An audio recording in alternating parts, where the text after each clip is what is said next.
The millionaire always ignored the black teen on the mountain trails. When his daughter went missing during the avalanche, he collapsed at discovering who had risked everything to. Jamal Johnson pulled his worn backpack straps tighter and checked his phone. 6:15 a.m. The morning air bit at his face as he walked the familiar dirt path leading up Mount Rainier. His sneakers crunched against loose gravel, each step marking another morning ritual before school. "Baby, you sure you don't want me to drive you?" His mother's voice from earlier that morning echoed in his head. She'd stood in their small kitchen, still in her night shift cleaning uniform, dark circles under her eyes. "I'm good, Ma. Get some sleep before your next shift," he'd told her, watching her shoulders sag with exhaustion. Now, halfway up his usual trail, Jamal stopped to drink from his water bottle. The expensive cars in the visitor parking lot caught his eye, mostly SUVs and luxury vehicles that cost more than what his mother made in a year. A park ranger's truck pulled up, and Jamal instinctively stepped deeper into the tree line. "Hey you, young man," the ranger's voice carried across the morning air. Jamal's stomach tightened. He knew what was coming, the same thing that happened at least twice a week. "What are you doing up here so early?" The ranger approached, hand resting on his belt. "Just hiking, sir. I do this route every morning before school. Got any ID on you?" Jamal pulled out his student ID, the plastic worn at the edges from frequent use. The ranger examined it, eyes narrowing. "You live around here?" "Yes, sir. With my mom. Down on Cedar Street." Another vehicle pulled into the lot, a black Range Rover that probably cost more than their house. A man in an expensive suit stepped out, helping a little girl in a white dress from the back seat. The ranger handed back Jamal's ID. "Stay on the marked trails. And don't bother any of the visitors." "Yes, sir." Jamal pocketed his ID, the familiar mix of anger and resignation settling in his chest. His phone buzzed, a text from his mother. "Boss wants to talk to me after shift." "Not good news." Jamal's hand tightened around the phone. He remembered last night, finding his mother crying at the kitchen table after her day's shift. "They're cutting hours at the office building," she'd said, wiping her eyes. "I might lose the cleaning contract there. I don't know how we'll manage with just the hospital job." A crack of thunder pulled Jamal from the memory. He looked up at gathering clouds, darker than usual for this time of morning. The air felt heavy, charged with something more than just incoming rain. The man in the suit was now standing at the trail map with his daughter, pointing at different routes. Jamal recognized him from local news coverage, Richard Thompson, tech millionaire who'd recently moved to the area. "But Daddy, I want to see the view from up there." The girl's voice carried across the parking lot as she pointed to the higher trails. "Not today, Sarah. Weather doesn't look good." Thompson checked his expensive watch. "I've got a meeting in an hour anyway." Jamal watched as Thompson's phone rang. The man stepped away to take the call, leaving Sarah bouncing impatiently by the trail map. The wind picked up, bringing with it the smell of rain. Jamal knew these mountains, knew their moods and warnings. Something felt off today. The stones beneath his feet seemed to vibrate ever so slightly, a tremor most people wouldn't notice. His phone buzzed again. Another text from his mom. "Meeting in 15 minutes. Pray for me, baby." Jamal typed back, "You got this, Ma. I love you." The wind grew stronger, whipping through the trees. Sarah's white dress fluttered as she wandered toward one of the warning signs about unstable areas. Her father remained absorbed in his phone call, gesturing animatedly about something business-related. A deep rumble rolled through the mountain, different from thunder. Jamal felt it in his bones, a sensation he learned to fear 3 years ago when he'd witnessed a rock slide that killed 2 hikers. The expensive cars in the lot shook slightly. A few car alarms went off. Thompson looked up from his phone, annoyed at the interruption, but not yet understanding the danger. Sarah had moved past the warning sign, her white dress a bright spot against the darkening sky. She twirled, playing with the hem of her dress, completely unaware of the trembling ground beneath her feet. Jamal looked up the mountain slope, his experienced eyes catching subtle signs most would miss. Small rocks skittered down the incline. Branches swayed without wind. His gut screamed that something was very wrong. Thunder cracked again, louder this time. Sarah spun faster, giggling, moving dangerously close to the area Jamal knew was most unstable during storms. His phone buzzed one final time. His mother, "I love you too, baby. Always." The mountain groaned. Jamal's heart pounded as he watched more rocks tumble down the slope, picking up speed. Sarah continued her innocent dance, her father still distracted by his call, and the ranger was busy writing a parking ticket. Nobody else noticed the first signs of the impending disaster. Nobody else saw what Jamal saw. Nobody else knew what he knew about this mountain's dangers. And nobody else was close enough to reach the little girl in time. The first major tremor shook the mountain with enough force to knock coffee cups off car hoods in the parking lot. Jamal grabbed a tree trunk to steady himself, eyes locked on Sarah's small figure near the edge. "Sarah," Thompson finally looked up from his phone. "Come back here right now."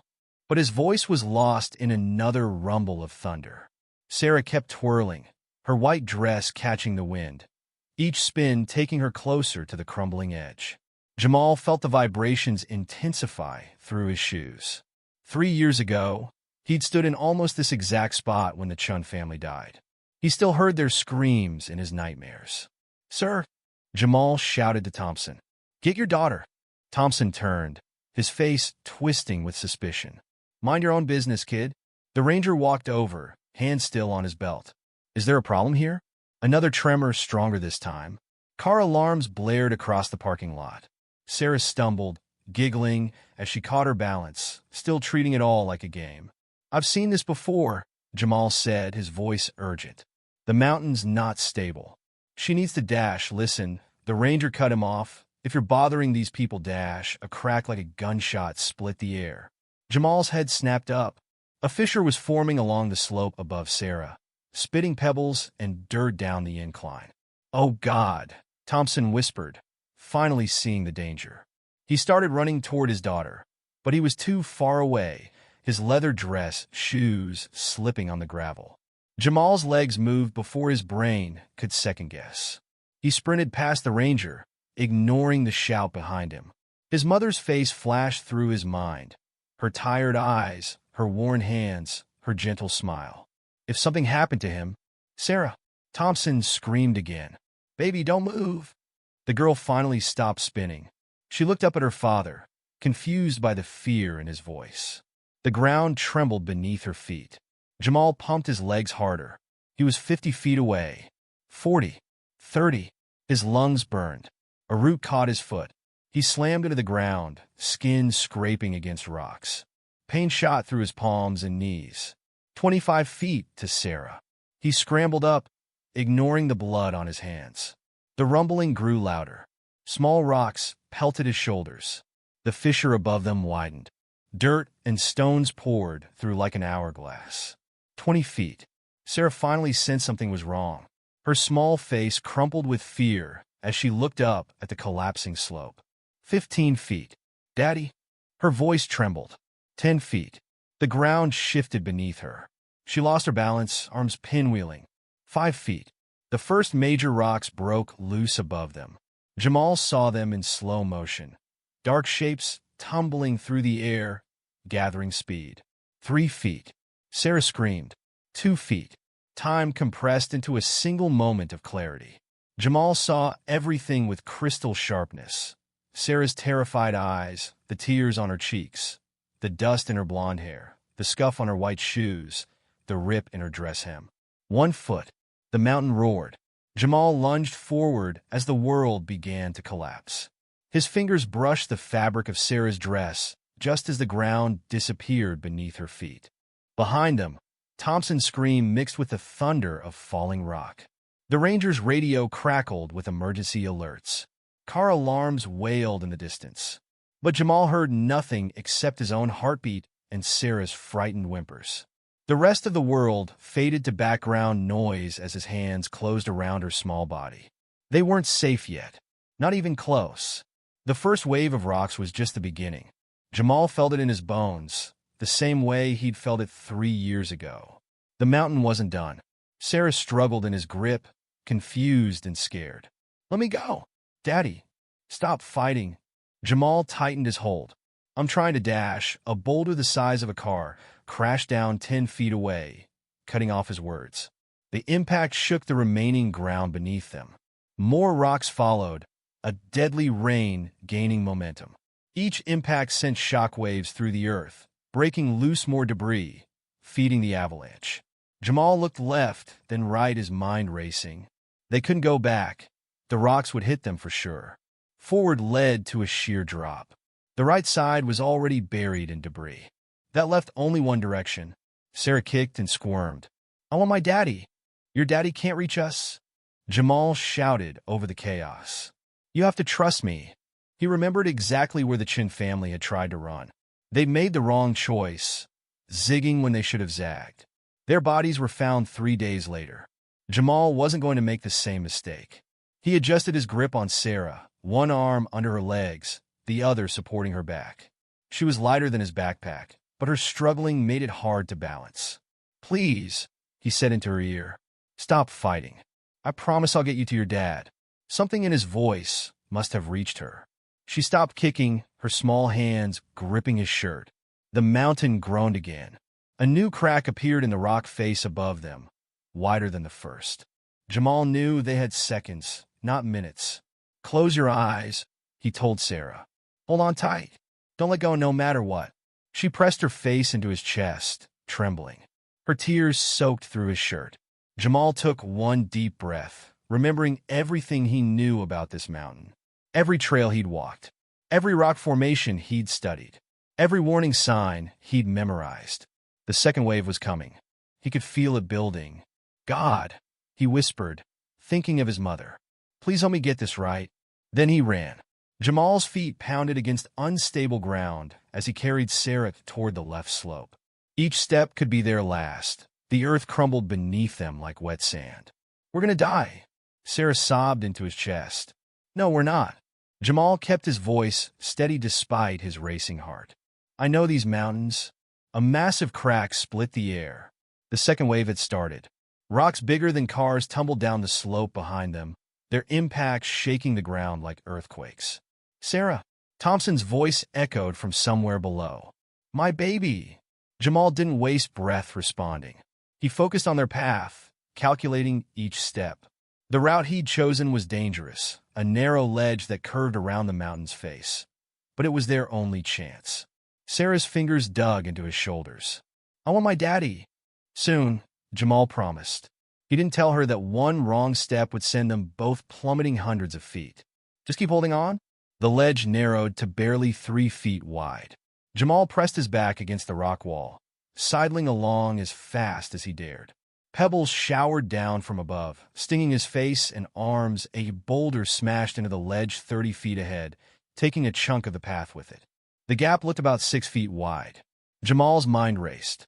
They couldn't go back. The avalanche was gaining speed behind them, funneling down the very path they'd just crossed. "Sarah," he spoke into her ear, "I need to jump with you. Don't let go." She shook her head violently. "No, please. We have to." Jamal tightened his grip. "Trust me. Please trust me." The rumbling grew louder. Their timeline had just shrunk from seconds to microseconds. Jamal backed up 2 steps, muscles coiling. He thought of his mother's face, her tired smile, her gentle hands. He couldn't leave her alone. "Ready?" he asked Sarah. She didn't respond, just buried her face deeper into his shirt. Jamal ran. 3 quick steps on what remained of the ledge. His foot hit the edge. He jumped. Time slowed. The gap yawned beneath them, 100-foot drop to jagged rocks. Sarah's scream pierced his ears. The avalanche roared behind them. His leading foot hit the other side. For one horrible moment, he thought they'd fall backward. His arms burned with the effort of holding Sarah. His back muscle strained. Then his back foot found solid ground. They stumbled forward together as the ledge they'd just left disintegrated. "Good girl," Jamal gasped. "You did great." Almost there, but the mountain wasn't finished with them. A new sound cut through the chaos. A sharp crack from above. Jamal looked up. A pine tree, its roots torn loose by the avalanche, was falling toward them. No time to think. No time to plan. Jamal spun, placing his body between Sarah and the falling tree. They hit the ground hard. The tree crashed down inches from them. Branches whipped across Jamal's back, tearing his shirt. Pain flared across his skin. Sarah screamed again. Not from fear this time. From pain? Jamal's heart stopped. Are you hurt? My arm. She held up her right arm. A long scratch ran from elbow to wrist, bleeding slightly. Just a scratch, Jamal assured her, his voice steadier than he felt. You're brave. So brave. The avalanche's roar changed pitch. Jamal risked a glance over his shoulder. The main flow had split, creating two deadly rivers of rock and debris. And they were right between them. Hold on, Jamal said. We're running again. He scooped Sarah up, ignoring the protest in his muscles. The path ahead looked clear, a straight shot to a cluster of massive boulders. If they could reach those, Jamal ran. His legs burned. His lungs felt like they were filled with fire. Sweat and dust stung his eyes. Sarah. Thompson's voice was closer now. Oh God, Sarah. Daddy. Sarah twisted in Jamal's arms, trying to look. Don't move.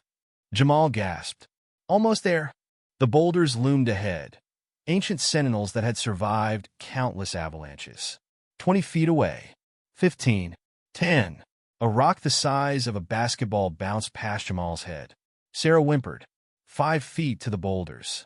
The ground shook violently. Jamal stumbled. His knee hit hard ground. Pain shot up his leg.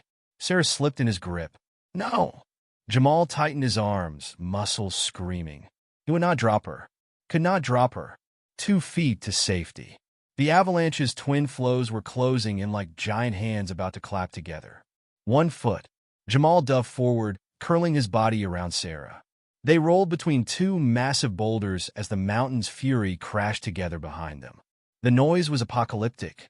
The impacts felt like bombs going off. Dust filled the air, choking them. Jamal pressed Sarah into the small space between the boulders, covering her with his body. Rocks pelted his back.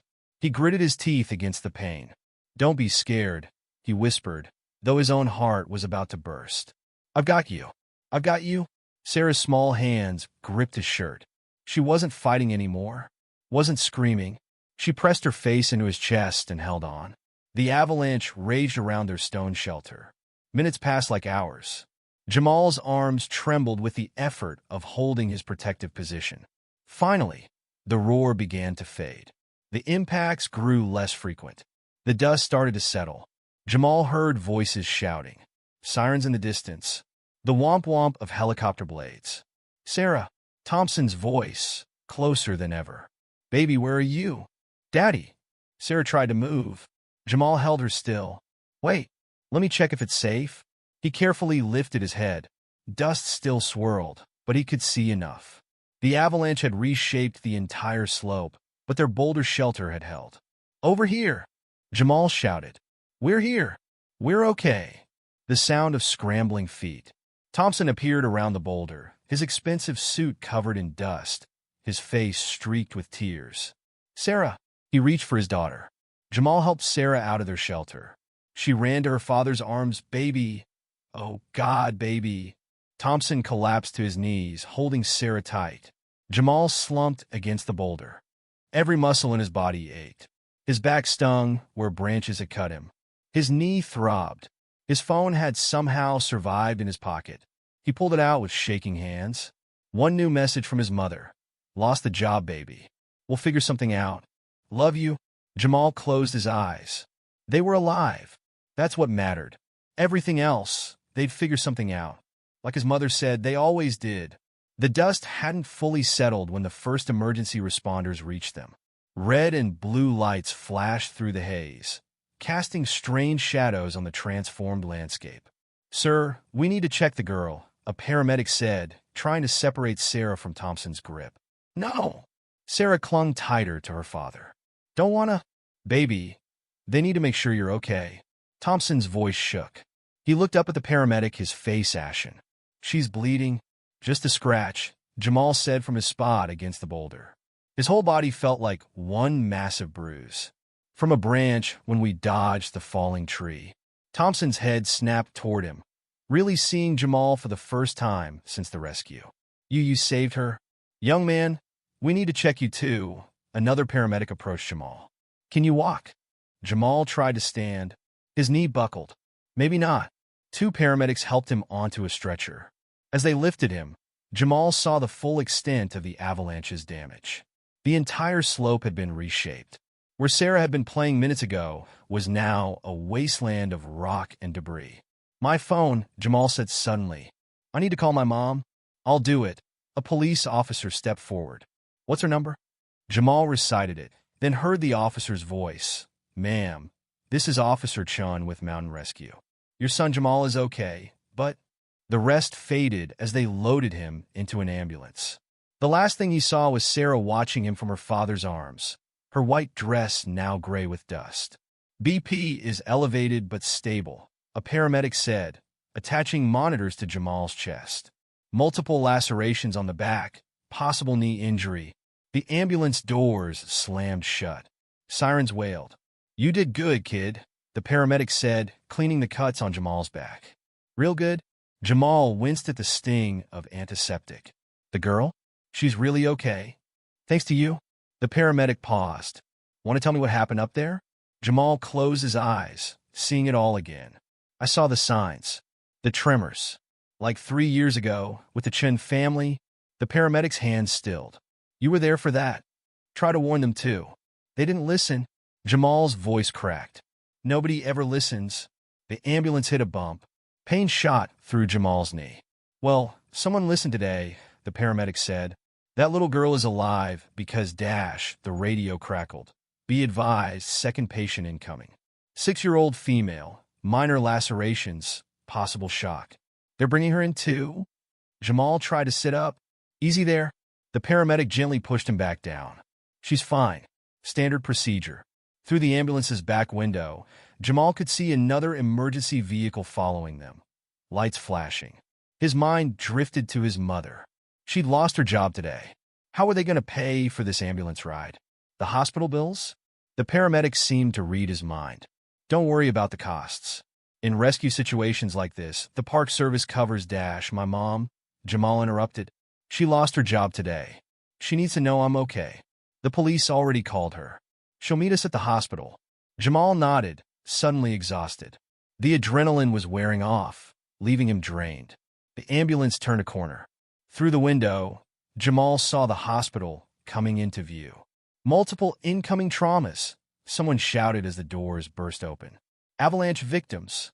They wheeled Jamal into the emergency department. Fluorescent lights buzzed overhead. People in scrubs rushed around him. "Baby!" His mother's voice cut through the chaos. "Oh, my baby!" She appeared beside his stretcher, still wearing her cleaning uniform, eyes red from crying. "I'm okay, Ma." Jamal reached for her hand. "Just banged up my knee?" "What happened?" The officer said something about an avalanche and a little girl. Before Jamal could answer, more commotion erupted at the entrance. They wheeled Sarah in, Thompson jogging alongside her stretcher. "I want him." Sarah's voice rose above the noise. She pointed at Jamal. "I want my friend." Thompson looked over, his face unreadable. He whispered something to Sarah, then walked toward Jamal's stretcher. Jamal felt his mother's hand tighten around his. She straightened her spine, lifting her chin despite her worn uniform and exhausted eyes. "Mrs. Johnson?" Thompson's voice was hoarse. "I'm Richard Thompson. Your sonny." "Save your daughter," Jamal's mother finished. "That's what my boy does. He looks out for people." Thompson ran a hand through his dust-covered hair. "I didn't. When I saw him near Sarah, I assumed." "You assumed what?" Her voice was quiet but sharp. "Mom." Jamal squeezed her hand.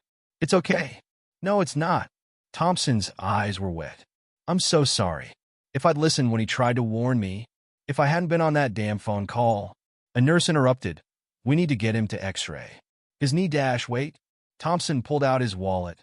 He extracted a business card, handed it to Jamal's mother. "Please, call my office tomorrow. I need to." "Sir," the nurse insisted. "You need to go back to your daughter." "Daddy," Sarah called from across the ER. "Where's my friend?" "I want my friend." Thompson looked torn. "Please," he said again to Jamal's mother. "Call tomorrow." They wheeled Jamal toward X-ray. His mother walked alongside, still holding his hand. "It's really not that bad, Ma," Jamal said, seeing the worry in her eyes. She touched his face gently. My brave boy. Always taking care of everyone else. Had to Jamal try to smile. Learn it from you. Behind them, he could hear Sarah still calling for her friend. Thompson's voice trying to calm her. The general chaos of the emergency room. But all Jamal could think about was his mother's lost job. The bills that would come. The rent that was already late. He'd saved a life today. But who was going to save them? The X-ray machine hummed as it photographed Jamal's knee. He lay still, thoughts drifting back to the mountain, to Sarah's terrified face, to the roar of falling rocks. Almost done, the technician said. You're being very brave. Brave. Everyone kept saying that. But Jamal didn't feel brave. He felt tired, worried. His mother was probably in the waiting room, counting the minutes of her missing work shift. Okay, let's get you back to the ER. They wheeled him into a curtained area. His mother stood up from a plastic chair, dark circles under her eyes. What did they say? She asked the nurse. Doctor will review the X-rays shortly. The nurse hung a fresh forebag. Try to rest. Jamal watched his mother sink back into her chair. Her cleaning uniform was wrinkled from sitting. Her phone kept buzzing, probably her other job, wondering where she was. Ma, you should go to work. I'm okay here. She shook her head. Not leaving you, baby. From somewhere beyond the curtain, they heard Sarah's voice. But I want to see him. Sweetheart, he needs to rest, Thompson replied. No, you're mean. He's my friend. The curtain rustled. A small face peeked through. Sarah, her blonde hair now clean, wearing a hospital gown covered in cartoon bears. Found you. She darted inside before anyone could stop her. Sarah. Thompson appeared in the doorway. I'm so sorry. She just dashed. It's okay, Jamal's mother said quietly. Let her stay. Sarah climbed onto Jamal's bed, careful of his injured knee. Her arm was bandaged where the branch had scratched her. Does it hurt? She pointed to his knee. Not much. Jamal lied. How's your arm? Got 7 stitches. She held up her arm proudly. Daddy said I was super brave. Thompson hovered in the doorway, looking uncomfortable in his dust-covered suit. Sarah, we should let them dash now. She grabbed Jamal's hand. Staying with my friend. A doctor pushed through the curtain, holding X-rays. He paused, taking in the scene. Well, he said, quite a crowd we have here. He clipped the X-rays to a light board. Good news, no breaks. Bad sprain, some torn ligaments. You'll need physical therapy, but should heal completely. Jamal felt his mother tense beside him. Physical therapy meant more bills. I'll handle all the medical expenses, Thompson said suddenly. Whatever he needs. We don't need dash, Jamal's mother started. Please. Thompson's voice cracked. My daughter is alive because of your son. Let me do this. Sarah looked between them, confused. Daddy, why is everyone sad? We're okay now. Thompson came fully into the room. He knelt beside Jamal's mother's chair. Mrs. Johnson, the way I acted on the mountain, what I assumed about your son. You assumed what lots of people assume, she said tiredly. We're used to it. That's what makes it worse. Thompson's eyes were wet. Your son saw the danger. He tried to warn me. But He stopped, shoulders shaking. Sarah patted Jamal's hand. Don't cry, Daddy. My friend saved us. Yes. Thompson wiped his eyes. Yes, he did. He looked at Jamal's mother. I know you lost your job today. I heard you talking earlier. She straightened in her chair. We'll manage. You don't have to. Thompson pulled out his phone. I'm calling my office. I need a new head of facilities management. Someone who knows what quality work looks like. Someone I can trust. Jamal's mother stared at him. What are you saying? I'm offering you a job. Better pay, full benefits. You'd oversee all cleaning and maintenance contracts for Thompson Tech's main campus. The curtain rustled again. A nurse entered with discharge papers. Think about it. Thompson stood up. Call my office tomorrow. Please. Sarah hugged Jamal suddenly. Will you come play with me? When we're better? Sure, Jamal said, surprised by the question. If it's okay with your dad. More than okay. Thompson helped Sarah off the bed. We owe you everything. After they left, Jamal's mother sat silent for a long moment. Ma. Jamal touched her hand. You okay? She squeezed his fingers. Just thinking about how many times I've told you to be careful on that mountain. To stay away from the dangerous areas. I know them, though. All the signs. Like today, I felt dash. you felt the danger coming, she finished. Like you did with the Chun family. Jamal nodded. This time someone listened. His mother stood up, smoothing her uniform. Rest, baby. I need to make some calls about these bills. Ma! Jamal caught her hand. Maybe you should call his office. Tomorrow. She touched his face gently. Maybe I should. Outside their curtained room, they could hear Sarah's voice fading down the hallway, still talking about her friend. The mountain's fury had changed everything. But maybe Jamal thought some changes were for the better. His phone buzzed, a text from his supervisor at the ranger station where he sometimes helped with trail maintenance. Heard what you did, kid. When you're healed up, come see me. Think it's time we talked about a real job here. Jamal smiled. His knee throbbed, his back stung from the cuts, but for the first time all day, he felt something like hope. A nurse came in with his discharge instructions. The girl in 4B keeps asking about you, she said, smiling. Think you made a friend for life? Yeah, Jamal said, remembering Sarah's tight grip as they dodged falling rocks. Guess I did. His mother returned, holding a stack of papers. They want to keep you overnight, just to be safe. But your jobs dash already called them. She sat beside his bed. Told them my son's a hero. They understood. Jamal closed his eyes, suddenly exhausted. Not a hero, Ma. Just did what needed doing. She stroked his hair like she used to when he was small. That's what heroes do, baby. That's exactly what heroes do. The hospital room's fluorescent lights buzzed softly as night fell. Jamal flipped through channels on the mounted TV, trying to distract himself from the pain in his knee. Breaking news. The local anchor's voice caught his attention. A dramatic rescue on Mount Rainier today when a local teenager saved a young girl from a devastating avalanche. Jamal reached for the remote, but stopped when footage appeared on screen. Shaky cell phone video of him carrying Sarah through the falling rocks. 13-year-old Jamal Johnson risked his own life to save 6-year-old Sarah Thompson, daughter of Thompson Tech CEO Richard Thompson, the anchor continued. Witnesses say. A knock at the door interrupted the broadcast. A nurse entered, followed by Sarah in a wheelchair, still wearing her bear-covered hospital gown. Look who wanted to say goodnight. The nurse smiled. Hi, friend. Sarah waved excitedly.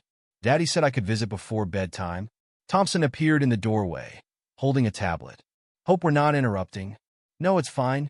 Jamal muted the TV, but not before Thompson saw the footage.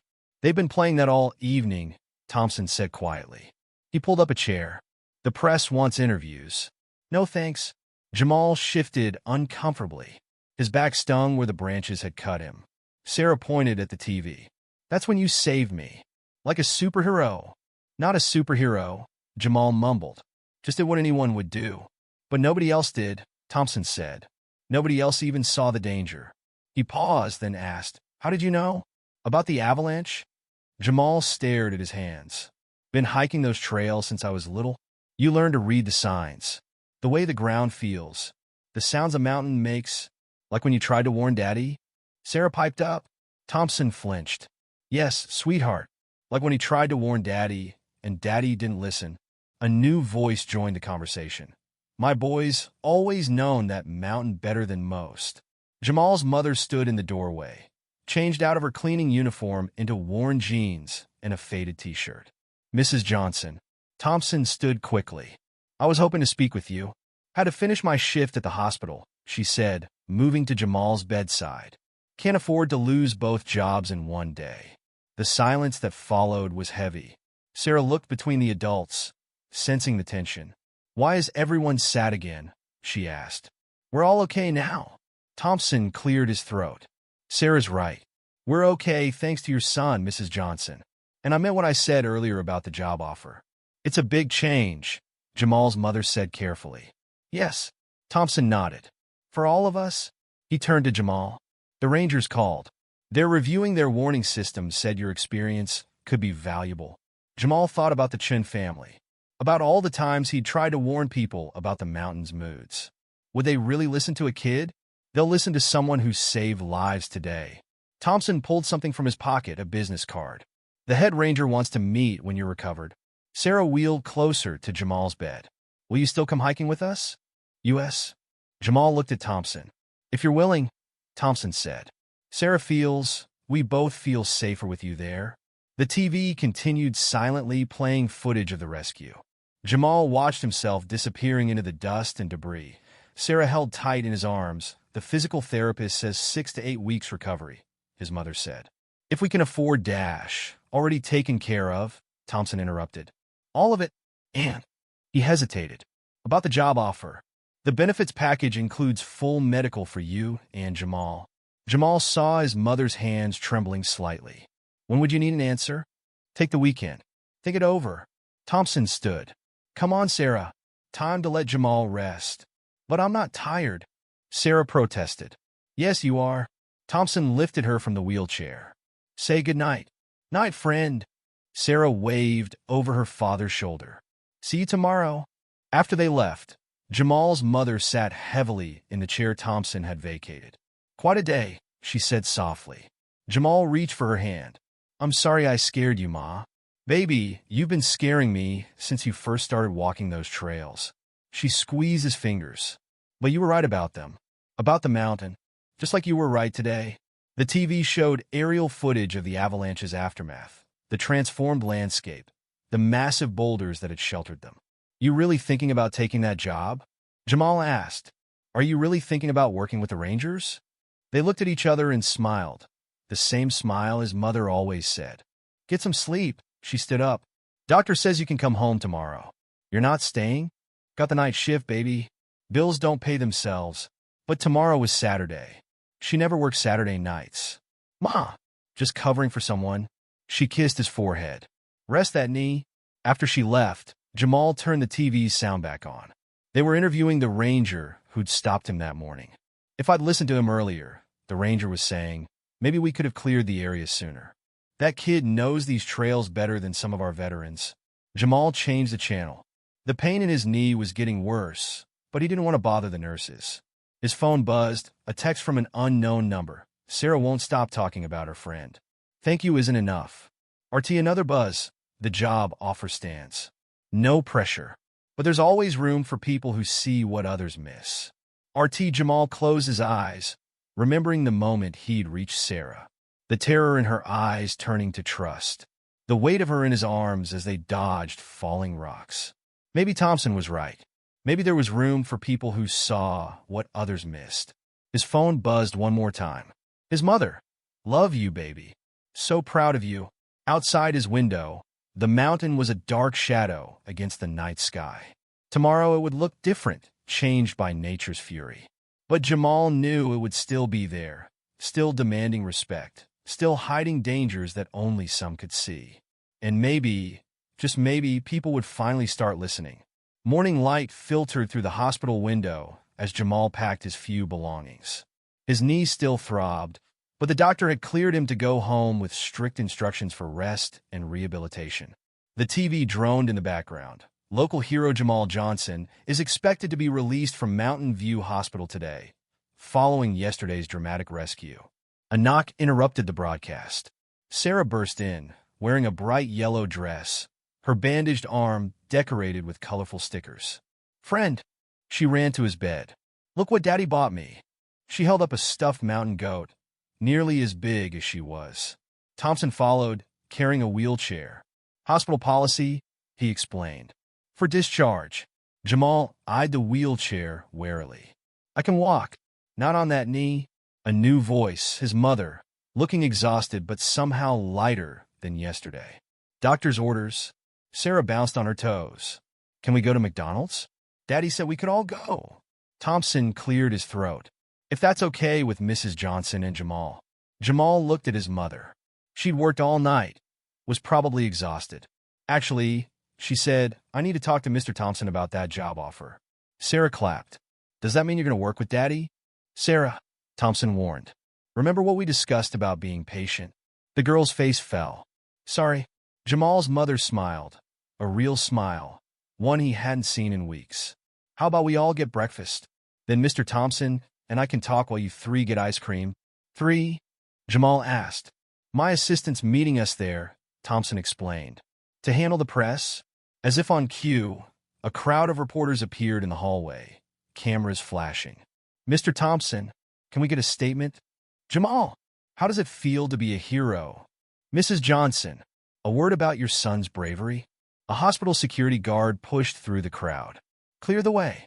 These people are trying to leave. Thompson pulled out his phone. Martin? Yeah. We need the back entrance cleared. Yes, now. Sarah grabbed Jamal's hand. Don't worry. Daddy's good at making people go away. The next 30 minutes were a blur of discharge papers, wheelchair navigation, and sneaking through service corridors. Thompson's driver waited at a side entrance with a black SUV. Your car's in the shop, Thompson told Jamal's mother. I took the liberty of having it towed last night. The mechanic said the transmission needed work. We can't accept Dash, she started. Please, Thompson cut her off. It's the least I can do. The drive to McDonald's was quiet, broken only by Sarah's chatter about her stuffed goat, which she'd named Mountain. Because that's where my friends saved me, she explained to anyone who would listen. The restaurant's manager had cleared a private section. A man in a sharp suit waited at a corner table, Martin, Thompson's assistant. The press is contained, he reported. Local news agreed to respect your privacy in exchange for an exclusive next week. No interviews, Jamal said quickly. Not you, Martin assured him. Mr. Thompson will handle it. They ordered, Sarah insisting on happy meals for everyone, even the adults. As they ate, Jamal watched his mother and Thompson move to a separate table with Martin, spreading papers between them. Is your arm okay? Jamal asked Sarah, trying to distract himself from their discussion. Yep. Nurse said I'm super brave like you. She pushed her toy toward him. You can have my prize. Thanks, but Dash, please. Her eyes grew wide. You're my best friend now. Jamal blinked. We just met yesterday. So? You saved me. That means we're best friends forever. She said it like it was the most obvious thing in the world. At the other table, Jamal heard snippets of conversation. Full benefits package, competitive salary, flexible hours, professional development opportunities. His mother's voice was steady, asking careful questions about details and expectations. Sarah poked his arm. When your knee's better, can you teach me about the mountain? So I know the danger signs too. Jamal thought about all his years on those trails. The signs he'd learned to read. The warnings he'd tried to give. Yeah, he said. I can teach you. Yes. She bounced in her seat. Daddy says you're going to work with the Rangers too. Can I come watch? Sarah, Thompson called from the other table. Let Jamal eat. But Jamal didn't mind. Sarah's enthusiasm was better than thinking about the papers his mother was signing, about how much their lives might change. The restaurant's TV caught his attention. Community rallies around young hero. Local businesses have started a scholarship fund. Martin immediately changed the channel. Sorry, he said. We're trying to keep that quiet until details are finalized. Jamal's mother returned to their table, her face unreadable. Baby, you done eating? He nodded. Everything okay? More than okay. She smiled that new smile again. Mr. Thompson and I reached an agreement. Sarah squealed. You're going to work with Daddy? Starting next month. She squeezed Jamal's shoulder. After we get you healed up. Thompson joined them, Martin trailing with a folder of papers.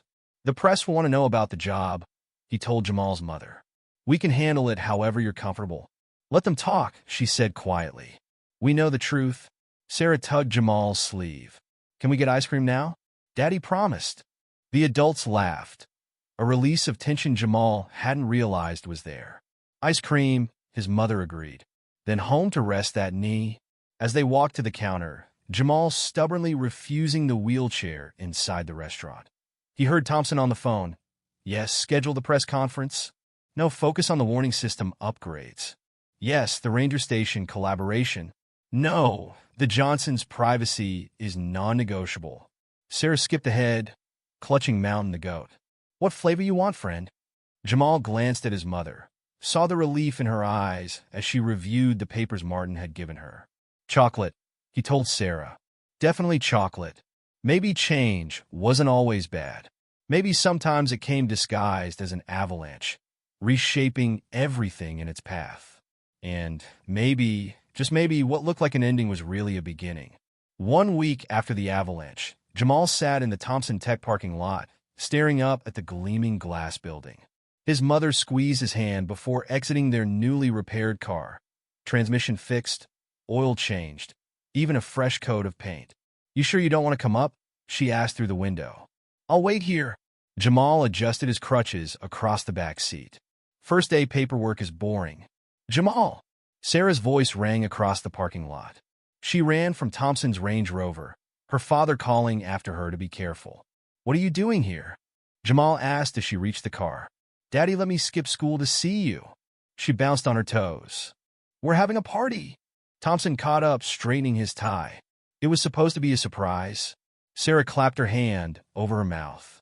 Oops. A party? Jamal's mother asked. Just a small welcome gathering, Thompson assured her. The facilities team wanted to meet their new director. Jamal watched his mother straighten her shoulders. She wore a new blazer, charcoal gray, professional, worlds away from her cleaning uniform. Come on. Sarah tugged at Jamal's sleeve. I'll show you Daddy's office. It has a fish tank. Sarah, Thompson reminded gently. Jamal's knee dash, it's okay. Jamal reached for his crutches. I need to practice with these anyway. The lobby's security guards stood as they entered. Welcome, Ms. Johnson. Mr. Thompson left instructions about your son's visitor badge. Both Jamal and Sarah will be regulars here, Thompson said, helping Jamal manage his crutches through the security gate. The elevator ride to the top floor was silent except for Sarah's running commentary about the building's features. Jamal noticed how people stared as they passed. Not with suspicion this time, but with recognition. There he is! A voice boomed as they entered the executive suite.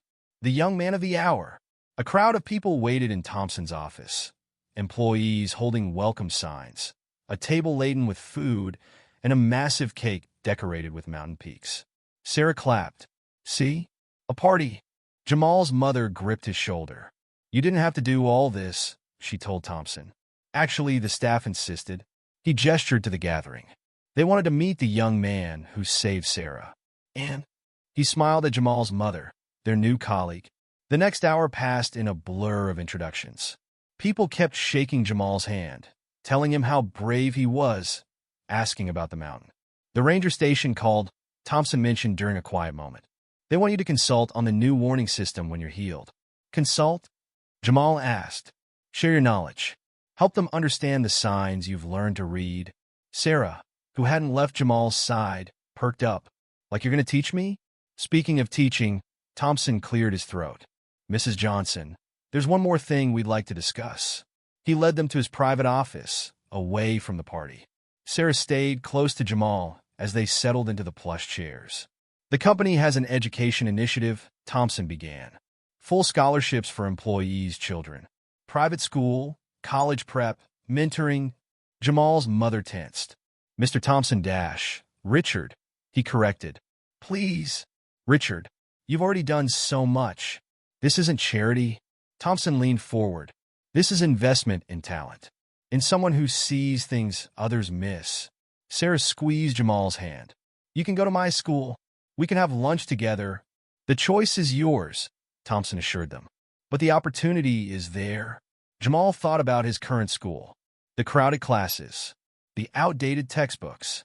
The teachers trying their best with limited resources. Can I think about it? He asked. Of course. Thompson smiled. No pressure. A knock interrupted them. Martin entered with a tablet. Sorry, sir, but the press is asking about the Ranger Station initiative. Tell them we'll have a statement next week. Thompson waved him away. Today is about family. The word hung in the air. Family. Sarah broke the tension. Can we have cake now?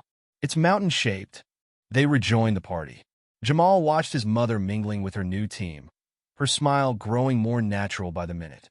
Your mom's going to do great, Sarah declared, handing him a massive slice of cake. Yeah, Jamal agreed. I think she is. Later, as the party wound down, Thompson pulled Jamal aside. Sarah asked me something this morning, he said. She wants to learn about the mountain. The real mountain, not just the tourist trails. She mentioned that. Would you be willing to teach her? Once you're healed, of course. With me there too. Jamal thought about it. She needs to learn respect for the mountain. Not fear, but understanding. Exactly. Thompson nodded. She trusts you. And after what happened? He paused. I trust you too. Across the room, Sarah was showing Jamal's mother her collection of mountain photos on a tablet. Look, they heard her say, this is where my friends saved me. The photo showed the aftermath of the avalanche. The destroyed slope. The massive boulders that had sheltered them. The mountain changed that day, Thompson said quietly. And not just physically. Jamal understood. The avalanche had reshaped more than the landscape. When do we start? He asked. Thompson smiled. How's your knee feeling? Getting stronger every day. Good. Thompson checked his watch. The ranger station chief wants to meet next week. Discuss your role in the new warning system. My role? You know things, Jamal. Things that could save lives. Thompson's face grew serious. Will you help us? Before Jamal could answer, Sarah bounded over. Daddy, can Jamal and Ms. Johnson come for dinner? Please. Thompson looked at Jamal's mother, still chatting with her new team. What do you say, Lisa? He called. Dinner at our place? Sarah's chef makes an amazing lasagna. Jamal's mother hesitated, then smiled. That would be nice. Sarah cheered. And Jamal can see my rock collection. I started it after the mountain, see? She pulled a small stone from her pocket. A piece of granite, smoothed by time and weather. From that day, she explained, to remember my friend. Jamal touched the stone. You don't need rocks to remember, Sarah. I know. She grinned. But they're pretty. Like the mountain. Thompson checked his phone. The press is still outside. We can take the service elevator dash. No, Jamal's mother said firmly. No more hiding. She stood straight, proud in her new blazer. Let them look. Let them see. Sarah grabbed Jamal's hand. Can I help with your crutches? Sure. He smiled at his small friend. Lead the way. They left together. The tech millionaire, the former cleaning lady, the brave girl, and the boy who saw what others missed. The press cameras flashed as they exited. But this time, Jamal didn't mind. Some things were worth seeing, worth showing, worth remembering, just like the mountain had taught him. 1 month after the avalanche, Jamal stood at the base of Mount Rainier, testing his healing knee. The morning air felt different now, charged with possibility instead of worry. Ready? Sarah bounced beside him, wearing proper hiking boots instead of the white shoes she'd had that day. Safety check first. Jamal adjusted her backpack straps. Water? Check. Trail mix? Check. Emergency whistle? Sarah pulled the bright orange whistle from under her jacket. Check. And I got my special walking stick. Thompson watched them from a few feet away, dressed in hiking gear instead of his usual suit. You sure about this, Jamal? He's sure, Jamal's mother answered, joining them in her new hiking boots, a gift from her facilities team. My boy knows these trails. The ranger station's parking lot was full. Not with tourist cars today, but with official vehicles. News vans lined the access road. Ready for the announcement? Martin approached, tablet in hand. Let them wait, Thompson said. Family hike first. The word didn't feel strange anymore. After weekly dinners and Sarah's constant visits, family had become their new normal. There's the chief.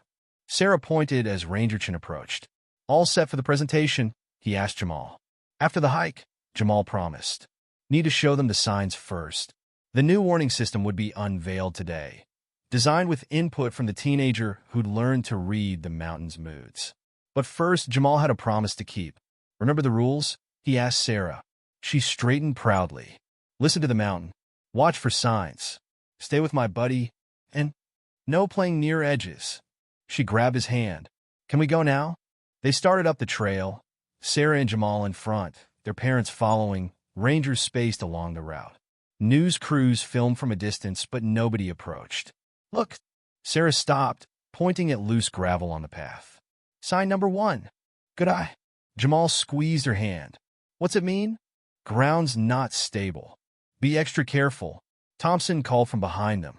When did she learn that? Jamal's been teaching me. Sarah beamed. I'm going to be a mountain expert too. They continued climbing. Jamal's knee twinged occasionally, but the physical therapy was paying off. Next week, he'd start his junior ranger training, the youngest ever accepted into the program. Sign number 2. Sarah pointed at a crack in the rock face. That's new from the avalanche. The mountain changes, Jamal explained. We have to change with it. His mother touched his shoulder. Like we did. He smiled. Yesterday, she'd led her first full staff meeting at Thompson Tech. The facilities team had given her a standing ovation. They reached the spot, the place where everything had changed. The avalanche had reshaped the entire slope, but nature was already reclaiming it. Green shoots pushed through rocky soil. Sarah gripped Jamal's hand tighter. "I was scared that day." "Me too," he admitted. "But you saved me anyway." Thompson cleared his throat. "That's what heroes do, sweetheart." "Not a hero," Jamal said automatically. "Yes, you are," Sarah protested. "You're my hero, and now you're going to help other people be safe too." She wasn't wrong.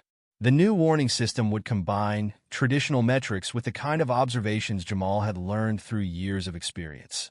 Rangers would be trained to spot the subtle signs he discovered. "Ready for the press conference?"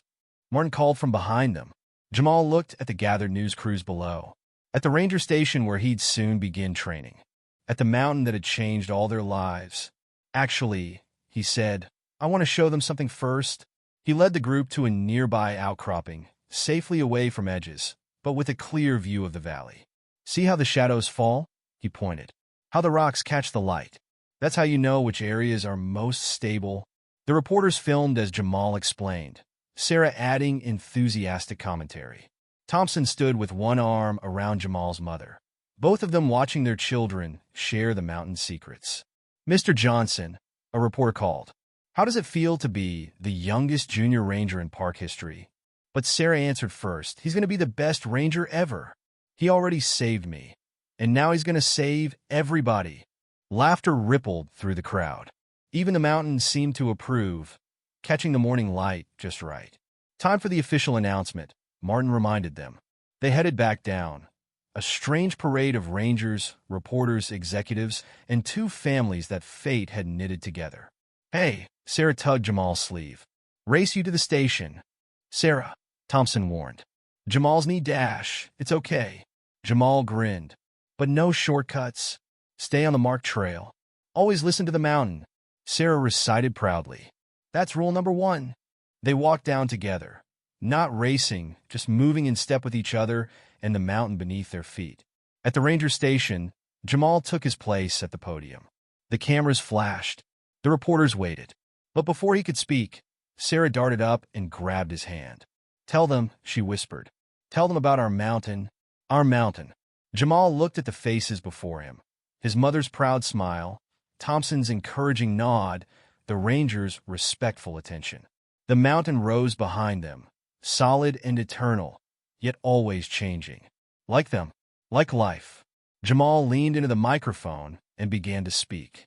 Not about heroics or avalanches or dramatic rescues, but about respect, about listening, about learning to read the signs that were there all along, waiting for someone to notice, about how sometimes it took a mountain to bring people together, and about how some changes, like the constant shifting of stone and soil beneath their feet, made everything stronger in the end.